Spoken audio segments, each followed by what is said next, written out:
Aikari a itora ria Mosoriot kaunti-ini ya Nandi na makenereire kũhingũrwo gwa thoko ya kwendagia mahiũ makiuga nĩ ũndũ ũgũteithĩrĩria magana ma andũ kwĩyandĩka mawĩra ũndũ ũmwe na gũkũria itora riao.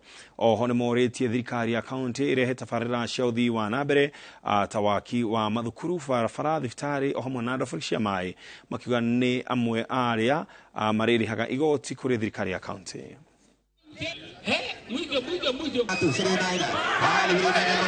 Itapeleka uchumi ya Mosoriot iende juu kabisa. Kwa matarajio kwamba tutakuwa tunatarajia tuuze ng'ombe 500 na iende juu. Hiyo ni kama sasa approximately around 500,000 yenye itakuwa weekly, ambaye wanabiashara wenye wa ng'ombe watakuwa nauza hapa Mosoriot. Changamoto kubwa sasa ni kwamba mbali na hii Osken ambaye maanisha Mosoriot, kuna ngine Jepterit. Na sisi zote tunauza ng'ombe na mbuzi na hayo yote.